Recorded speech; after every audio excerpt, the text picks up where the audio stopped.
What if I told you there are psychological tricks so powerful they can bend conversations, shift emotions, and even make people notice you in a crowded room without them realizing what's happening?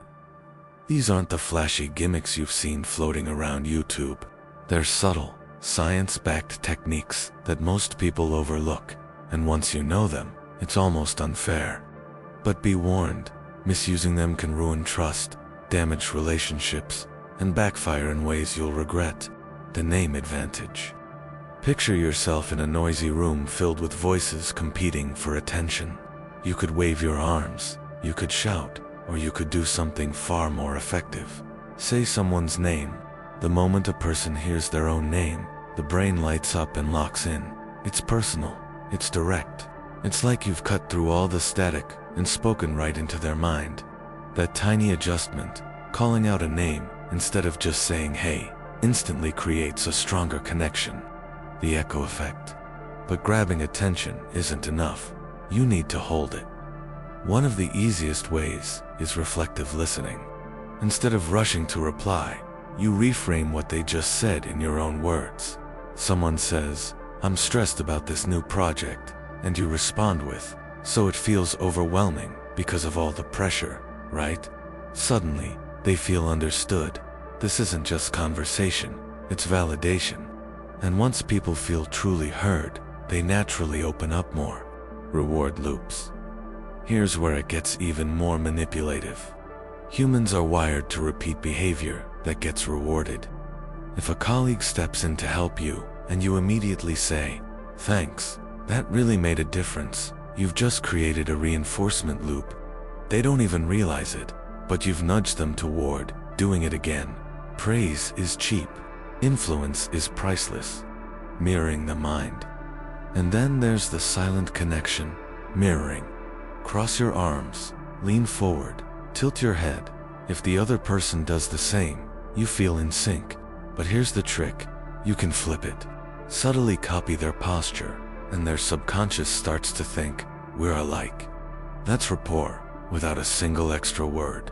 These might seem harmless, almost invisible, but together, they can make someone feel drawn to you without knowing why. And that's just the surface, because the next set of tactics takes you straight into the dark world of negotiation and control. Most people fear silence in a conversation, but those who know how to use it, control it. Imagine you make a bold statement, or throw out an offer, and then you stop talking. No fidgeting, no nervous filler words, just silence. That pause feels heavier with every second. And here's the twist. People hate empty space. They'll rush to fill it, often giving away more information or making concessions they never planned on. Silence isn't awkward, it's leverage, anchors in the mind. Now picture a salary negotiation. You walk in and ask for way more than you actually expect to get. Outrageous? Not really, because the first number dropped on the table becomes the anchor, the reference point that shapes the entire discussion. Even if they push back, their counteroffer will unconsciously orbit closer to your highball figure than if you'd started low. Anchoring is like planting a mental GPS coordinate. From that moment on, the conversation bends around it. The big ask that was never meant to win. Here's where it gets clever. You ask for something huge, so big you already know they'll refuse. A donation of $100, an impossible favor. They say no, of course. And then you swoop in with your real goal, the smaller, more reasonable request. Suddenly, compared to the first mountain, this little hill feels easy. They're far more likely to agree. That's the door in the face technique. Slam one door so another opens wide. The small trap that opens wide, but the reverse works just as well, and sometimes better. Start small, a harmless favor, a little yes, carry a book for you, answer a quick survey, give a tiny bit of help, and then, once they've said yes, you raise the stakes. Now it's a box, not a book. A longer survey, not a quick one. A real favor, not a small one. Humans hate inconsistency. Once they've committed to one yes, the next comes easier. That's how a small crack in the door turns into a wide open path. Negotiation tricks are powerful, but influence doesn't stop at the table. It spreads into how people look around, who they follow, and what they believe is normal. And that's where the real manipulation begins. Following the herd. Imagine you're standing on a street corner, and every person around you suddenly looks up at the sky. What do? You look up too. That's social proof, the unspoken rule that if everyone else is doing it, it must be right. Marketers weaponize this constantly. 9 out of 10 doctors recommend, or millions of people already signed up. The truth is, people don't just want to be correct, they want to belong, and belonging makes them blind. The favored trap. Now here's something counterintuitive. If you ask someone for a small favor, they're more likely to help you again in the future. That's the Benjamin Franklin effect. Why? Because when someone helps you, their brain rationalizes it. I must like this person if I went out of my way for them. One little borrowed book can snowball into loyalty. You didn't bribe them, you made them trick themselves. The scarcity illusion. Ever notice how tickets seem to sell out just before you buy? Or how limited edition products always pop up in marketing? That's the scarcity principle. The rarer something seems, the more valuable it feels. Scarcity flips a switch in the brain that screams, act now or lose forever. People don't just want the item, they want to escape the pain of missing out. And that's why scarcity sells. Naming the emotion. Here's one most people miss. When someone's angry, stressed, or upset, instead of pushing back, you calmly name what you see. You seem frustrated. It feels like this is overwhelming. That's emotional labeling. The moment you call it out, emotions lose some of their grip. People feel understood, and the heat dies down. It's not just empathy, it's control disguised as compassion. The debt no one asked for. And then comes the simplest and dirtiest crowd hack of all, reciprocity. Give someone a gift they didn't ask for, and suddenly they feel like they owe you. A piece of candy, a compliment, even a smile. Humans are wired to keep the scales balanced, so when you tilt them in your favor, people rush to repay the debt. Not because they want to, but because deep down, they feel they have to. So far we've seen how crowds, favors, and emotions can be hijacked. But what if I told you there are tricks that don't just shape behavior in the moment, they crawl inside the mind, linger there, and refuse to let go? The unfinished hook. Ever had a song stuck in your head because you only heard half of it? That's the Zeigarnik effect. Our brains hate open loops. Leave a task unfinished, drop a story mid-sentence, or say, I'll tell you the rest tomorrow, and people will obsess over what's missing. It's why cliffhangers work in TV shows, in conversations. It's a way of planting yourself in someone's thoughts long after you've walked away. Blend in, then lead. If you want to steer someone, don't push. First, match them, their pace, their tone, even their posture. That's pacing. Once they feel aligned with you, like you're on their wavelength, you subtly shift. Talk faster, sit straighter, lead the energy forward. That's leading. Without realizing it, they follow you. Not because you forced them, but because you became the rhythm they trust. The magic word. One tiny word changes everything, because ask someone, can I cut in line? And you'll likely hear no. But add even a flimsy reason, can I cut in line because I'm late? And suddenly, compliance skyrockets. The reason doesn't even need to be strong. The brain hears because, and switches into autopilot. It's justification without logic. The expectation trap. When someone believes in you, you rise to it. That's the Pygmalion effect. Teachers who expect more from their students often see better results. Bosses who say, I know you'll crush this project, can actually boost performance. The darker side, expectations can also cage people, set the bar low, and people often sink to meet it. Expectations don't just reflect reality, they create it. Failure rewritten. Here's a mind trick that turns weakness into strength. Reframing failure. Say you botch a presentation. Instead of framing it as a disaster, you spin it. This exposed what wasn't working, which means next time will be 10 times stronger. Failure becomes fuel. But when used manipulatively, reframing can twist how others see their mistakes, convincing them a setback was actually progress, even when it wasn't. That's power over perspective. But if failures can be rewritten, what about entire reputations? What if one small compliment could shape how someone is judged in every other area of life? That's where the next effect kicks in, and it's more dangerous than it sounds. The halo effect. Imagine meeting someone who's stunningly attractive. Before they've even spoken, your brain quietly fills in the blanks. They must be smart, kind, trustworthy. That's the halo effect. One positive trait bleeds into every other judgment. Marketers use it constantly. Slap a celebrity's face on a product, and suddenly people believe the product is high quality, even if it's trash. But the opposite exists too. The horns effect. One negative detail, bad hygiene, arrogance, can poison every other impression. With a single flick, reputations can rise or crumble. The scarcity trap. Nothing makes people crave something more than believing it's rare. That's why limited edition labels and only 2 left in stock banners work. Scarcity flips a switch in the brain. If it's hard to get, it must be valuable. Even relationships can fall into this trap. When someone becomes less available, they suddenly seem more desirable. It's not love, it's psychology. Empathy override.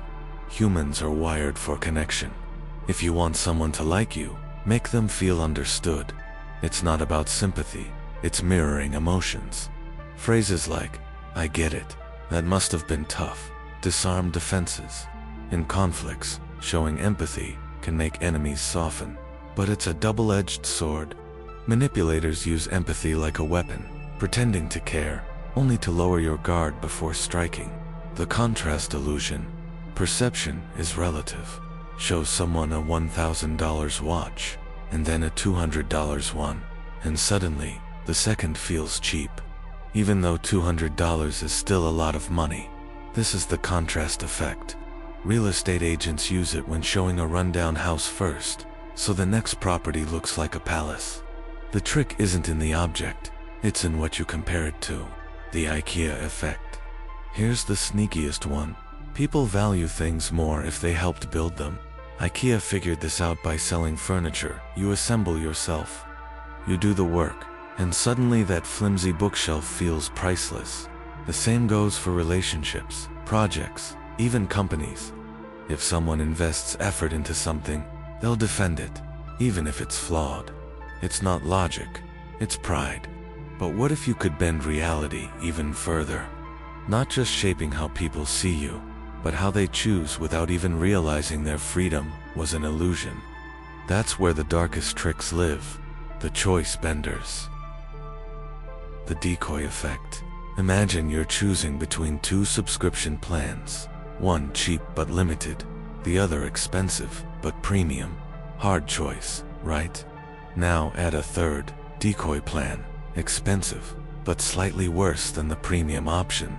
Suddenly, the premium feels like a no-brainer. That's the decoy effect. Choices aren't always about what we want. They're about how options are framed. Marketers don't sell the decoy. They use it to push you toward the option they wanted you to pick all along. The placebo power. A sugar pill can ease pain if someone believes it's medicine. That's the placebo effect. But it goes way beyond hospitals. Athletes perform better when told they've taken performance enhancers, even if they haven't. In life, confidence itself can be a placebo. Walk into a room believing you're in control, and others will treat you like you are. Belief creates reality. Loss aversion. Humans fear losing more than they love winning. Psychologists say losing $100 hurts about twice as much as winning $100 feels good. That's why businesses frame deals as "don't miss out" instead of "here's what you'll gain." People cling to what they might lose, even if the gain is equal or bigger. Smart negotiators exploit this fear to push others into rushed decisions. The power of touch. Here's one you'd never suspect: physical touch. A brief tap on the shoulder, a handshake, even a brush on the arm, it instantly increases compliance and trust. Studies show waiters who lightly touch customers on the arm get higher tips. It feels natural, human, but in the wrong hands, it's silent influence at its most intimate. The foot in the mouth trick. Before asking for something, some people break the ice with, "How are you today?" Sounds harmless, right? But once you say good or "I'm fine," you've committed to a positive mood. The request that follows feels harder to reject without breaking your own consistency. It's one of those invisible psychological traps. You don't notice it, but it works. The endowment effect. Ever noticed how people overvalue what they already own? Try selling something and suddenly it's worth way more to you than to the buyer. That's the endowment effect. Just by holding something, we attach value. Stores know this. Ever wondered why car dealers let you test drive? Because once you picture it as yours, giving it up feels like a loss. And here's the final, chilling twist. All these tricks don't just change behavior in the moment. Over time, they can rewrite reputations, relationships, even entire lives. But the same tools that can manipulate can also protect you. That's where our story ends, with a warning. The final warning. We've gone through 30 of the most manipulative psychological tricks ever studied. They work, they're powerful, but they're also dangerous. These aren't party tricks or cheap hacks. They are tools of control. When you use them, you're bending someone's reality, rewriting their decisions, and influencing their emotions without their full awareness. That's power. But power always comes with a cost. The sting. Imagine this. You use mirroring, social proof, and the scarcity principle to close a massive business deal. You win. But if the other person ever realizes you played them, the trust is gone forever. One crack in credibility, and the empire you built with tricks collapses in seconds. Or picture this. You use emotional labeling, reframing failure, or perspective taking to comfort someone you care about. That's not manipulation. It's empathy weaponized for good. Same tricks, different intent. The difference between influence and manipulation is why you're using them, the bigger picture. We live in a world where these tactics are used on us every single day. Marketers use scarcity and loss aversion to sell products. Politicians use framing, anchoring, and fear to shape opinions. Even social media apps use the Zeigarnik effect, leaving tasks unfinished, notifications half open, infinite scroll, to keep your brain craving more. You're already swimming in manipulation. The question isn't, will someone try to use these on me? It's, will I notice before it works? These 30 tricks aren't just tools to persuade others, they're a shield to protect yourself. Because once you see them, you can't unsee them. Next time someone gives you 3 options, you'll wonder if there's a decoy. Next time a stranger uses your name, you'll question why. Next time you feel rushed into a choice, you'll know it's the clock, not your free will, that's making the call. And that's the real power here. Not just using psychology in the dark, but being able to spot it when someone's using it on you. So, use these tactics if you must, but use them wisely. Because every manipulator eventually meets someone who sees through the game. And when that day comes, you'll be glad you learned the rules first.